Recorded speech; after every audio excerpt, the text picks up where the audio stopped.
There comes a point where every spiritual seeker has to slay the sacred cows. There's a point where the growth happens to such a point where they might even need to knock the spiritual teacher off the pedestal that they put them on, even though the spiritual teacher might not have been trying to put themselves on a pedestal. That often is what happens because the spiritual seeker is trying to see the teacher as someone ahead of them, or someone who is above them, or someone who knows more than they do. Really, the only thing that the spiritual teacher might have on you is maybe they read more spiritual books, maybe they have a little bit more life experience, maybe they're older, maybe they have been meditating longer than you, maybe they have done a little bit more exploration in the inner universe, but they're not ahead of you, and they're not better than you, and they're not above you. It's all one self, all this ocean of consciousness that is God. So how can anyone really be ahead of another, or be better than another, or even be wiser than one another? Once a person discovers this God self within them, discovers the master within them, they don't need a spiritual teacher, they don't need a shaman, they don't need a guru, they don't need any of that anymore. But there's a time when they do. And that time is fine, that's natural, it's part of the spiritual path. It's okay that a person had worship for a spiritual teacher or a guru at some point, but there comes a moment when that spiritual teacher or guru becomes very human, and all of a sudden they see all the flaws. That's the time that slaying the sacred cow comes, and that could be a really tough time for not just the spiritual seeker, but can also be a tough time for the spiritual teacher, because a lot of the spiritual teachers don't understand that this is a normal part of a spiritual seeker's path, that this is a normal part of their growth, to take their power back from the spiritual teacher. If you're a spiritual teacher, give them their power back. Don't try to get them to keep being a student. Don't try to keep getting them to follow you. Don't try to get them to continue to worship you, even if that might have been kind of comfortable and you might have even liked it a little bit. And a lot of spiritual teachers do like that a little too much. But there comes a time when you have to give the spiritual seeker their power back. And there comes a time when the spiritual seeker has to take their power back from the spiritual teacher and become the master themselves. This is a beautiful moment. This is a process that is necessary, and it's a process that's natural. Now, what I would suggest to the spiritual seekers that all of a sudden see that their spiritual teacher, guru, or shaman, or whoever is just as human as they are, and actually very human, might have some flaws that are still pretty bad. As soon as you discover this and see this, then don't be too hard on your spiritual teacher or the guru or the shaman. Don't be so hard on them, because that person knows that they're human, knows that they're not really ahead of you. If they're worth their salt as a spiritual teacher, they already know that they're just fumbling toward ecstasy, just like you are. We all are doing that. That's really what it's about, is each of us are just trying to find our way home, and we're walking each other home.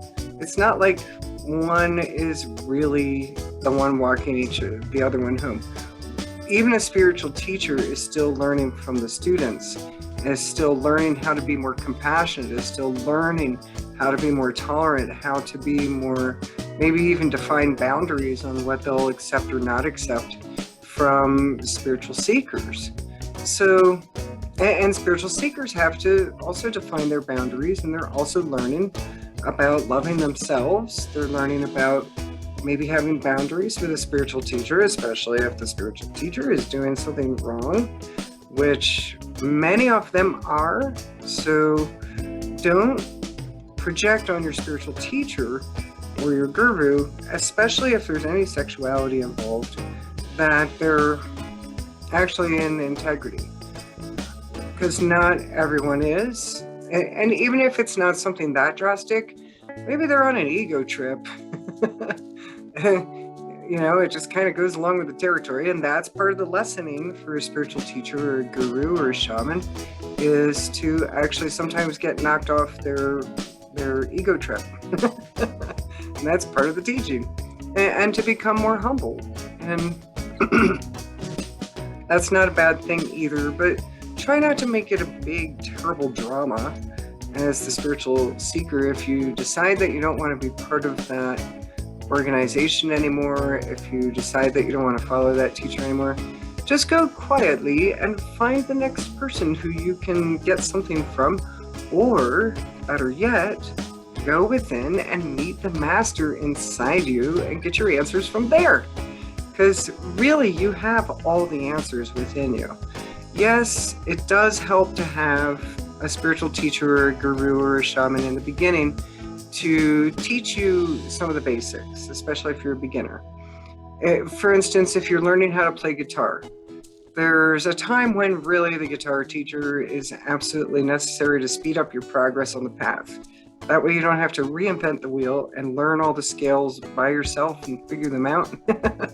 If someone can just show you, that would actually help you along your spiritual path or your guitar playing quite quickly and quite well. But there comes a time, as a guitar player, for instance, that you have to learn on your own now. You start inventing things.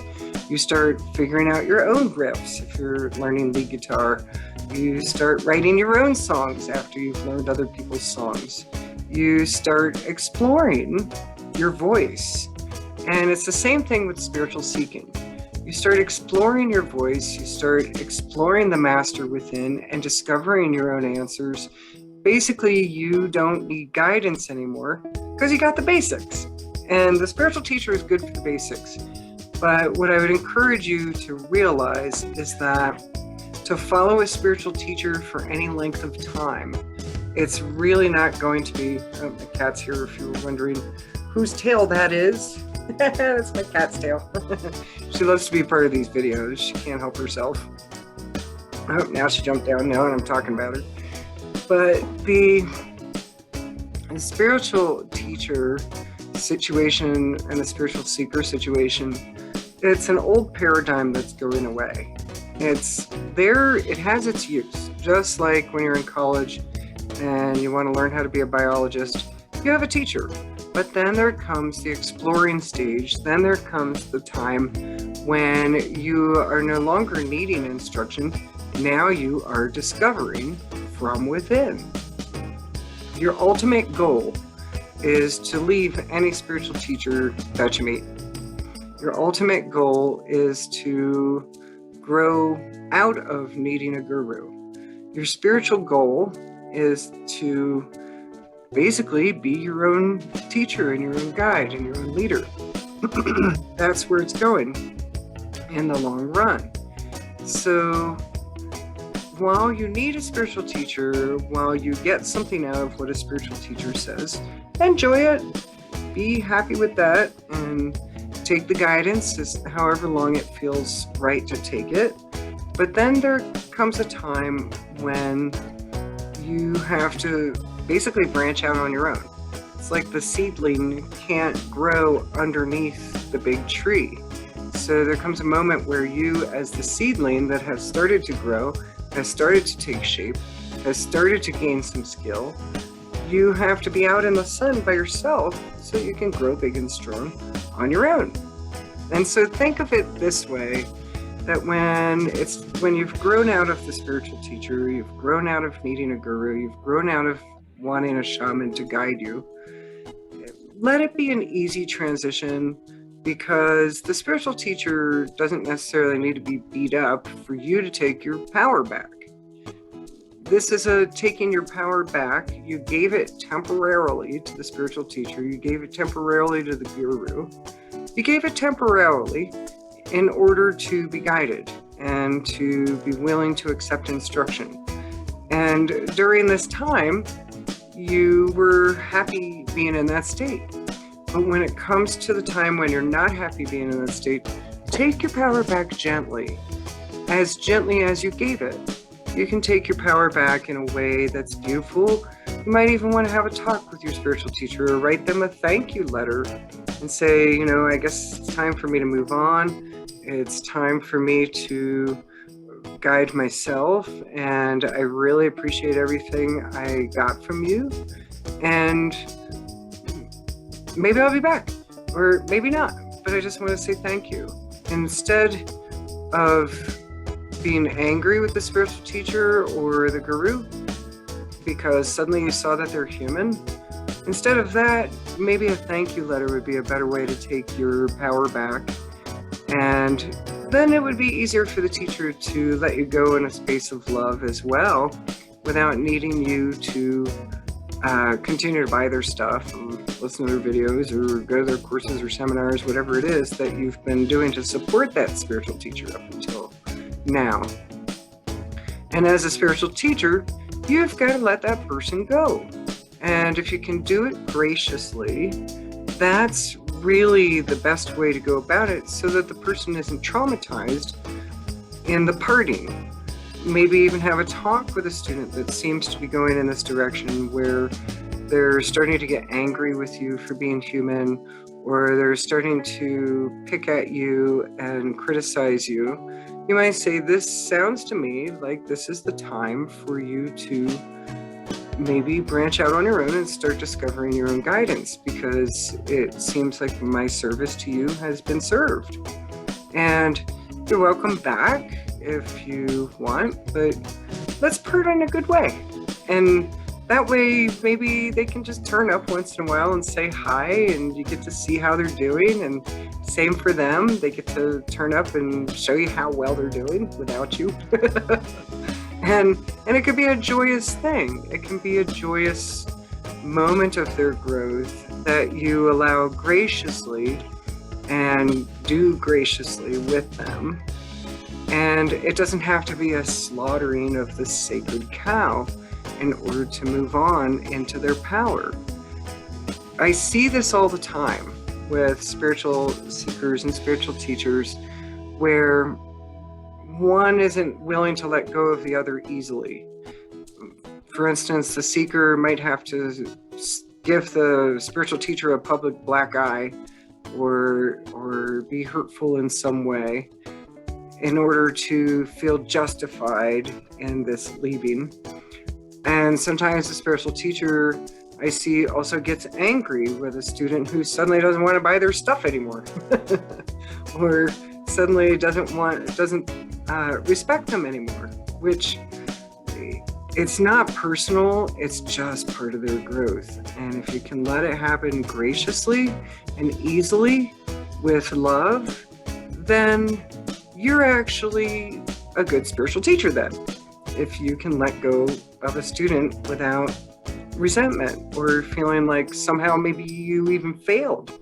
Sometimes spiritual teachers, if a student decides that they don't want to be part of your organization anymore, or they don't want to work with you anymore, or buy your stuff anymore, or go to your workshops anymore, sometimes a spiritual teacher feels like they failed in the relationship somehow.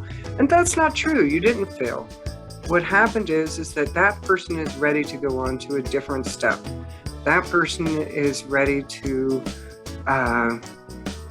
explore something else. Maybe they need a different spiritual teacher because what you taught was what they needed at that time, but maybe they need somebody who teaches other methods or has another perspective.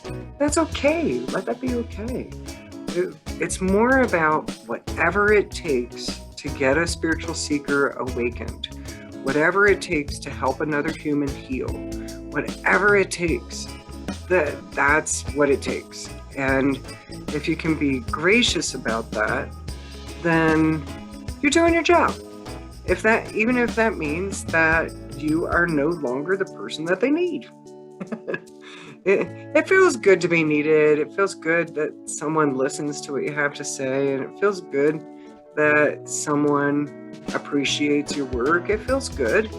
But when that stops, realize that there's 7.8 billion people in the world right now, I think. 7.5, 7.6, somewhere in there. We're almost up to 8 billion people.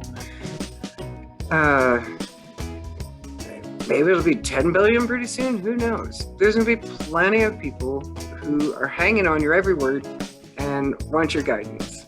So just be available to them.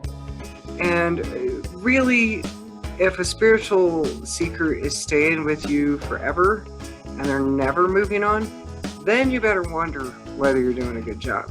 Because the idea is to make it so that they don't need your help anymore. That really is what your ultimate goal is that that person does not need a spiritual teacher anymore. That person does not need a guru anymore. It's like you're working to put yourself out of a job. Fortunately, Spirit will keep bringing you people who are going to get something out of what you do. And you just relax in that and know that Spirit is going to use your expertise, going to use your service in whatever way it's going to be most efficient and most appreciated and most wanted. So don't be offended and don't be resistant to letting a spiritual seeker move on to another teacher or move on to not needing a teacher at all, which is even more success. And spiritual seekers, don't beat your spiritual teacher up as soon as you find out they're human, because, they are. and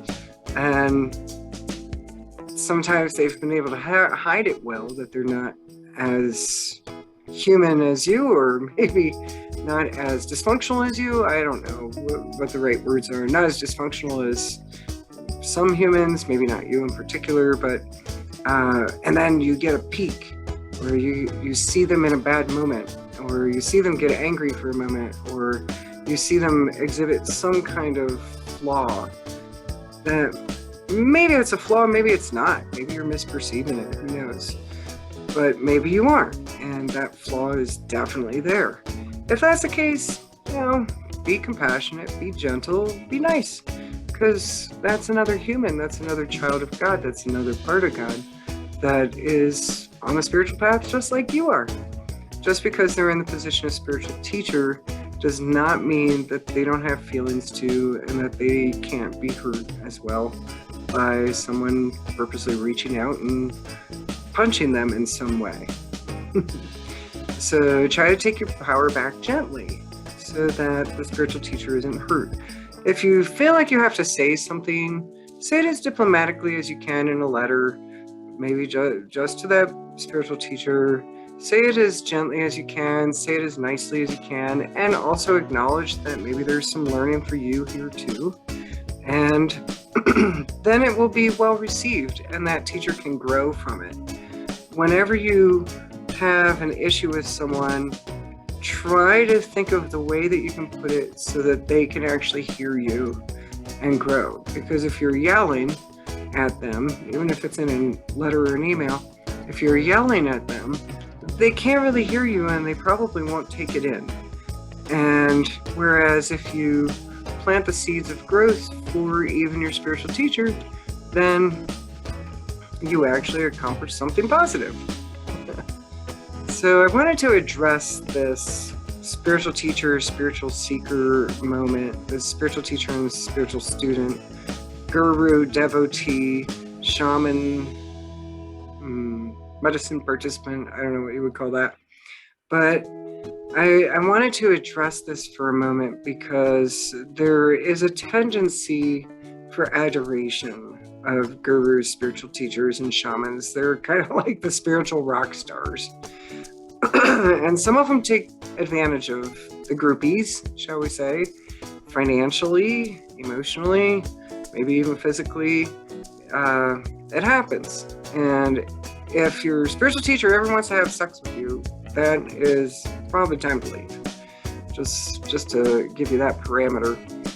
And if exorbitant prices are being asked that just don't seem reasonable or logical, and they string you along to a certain point, and then you can't have this next secret without paying $10,000 or whatever it is, or $100,000 or whatever it is. If it's like really exorbitant compared to everything else, then you're being taken advantage of. And that might be something you might want to mention to your spiritual teacher as to why you're leaving. If you think that they're taking advantage of you in some way, because sometimes they really actually do something wrong and they need to grow. I'm writing a book called Integrity Handbook for Spiritual Teachers, Seekers, and Leaders right now, because there really isn't any guidance on how to be a spiritual teacher in an integrity way. And that guidance really needs to be out there now. There isn't really, there's psychology courses for teaching psychologists how to behave with their patients and things like that. Clients, there's some guidance on those kind of things, but there's not really guidance on how to be a good spiritual leader and understand the phases that a seeker goes through and how to not take it personally when the seeker goes through those phases, and also when you go through your phases, and also how to just do the whole thing with integrity on all levels, not just physically, emotionally, but also financially, everything. So I'm trying to get this done because I think that this guidance is needed. And I hope that this little bit of guidance about this is one chapter in the book about when a spiritual student wants to ditch you and why, and how to let that happen gracefully and not take it personally. And I also give guidance to the spiritual seekers in this book too. Part of the chapter is for the teachers, part is for the seeker, so that they can also deal with the changes in the spiritual teacher-student relationship in a graceful way as well, and also to understand what's happening. So I hope that this helps when your student all of a sudden thinks you're really human and you kind of suck all of a sudden, and how to handle it gracefully, and if you did something wrong, maybe you got to fix it, maybe you got to apologize, maybe you got to change your strategies, maybe you have to grow. And if that's the case, that's fine. Don't hold anything against yourself, even if the other person does. Just learn from any mistakes that you've made, and be graceful when the student wants their power back that they let you hold for a while. There's a lot of people being a spiritual teacher nowadays who have no idea what they're doing and don't really have any life experience. They read a few self-help books and now all of a sudden they're a spiritual teacher with a big following on YouTube or something. And hey, that's okay. Whatever it takes to get the humans to healing, whatever it takes to awaken this planet. If it takes a young, scantily clad hot chick to teach them who's 20 years old, okay, fine. Whatever it takes. And or a handsome young dude, that's fine. Whatever it takes, because I'm 56. Maybe I don't want to listen to old ladies anymore. Although I'm trying not to think that way, but it's kind of true.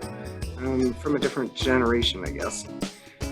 But anyway, point is, let that process happen gracefully on both sides, both of you, spiritual teachers, spiritual students, guru, devotees. When it's time for them to take their power back, try to find a way to do it in a beautiful way, in a gentle way, so that your relationship stays intact. Because there's some trauma if the spiritual teacher and the student are at odds with each other and they aren't able to continue the relation in a healthy way. So you don't want to add any trauma to the spiritual teacher and student relationship. Okay, well, I just thought I'd address that, and good luck.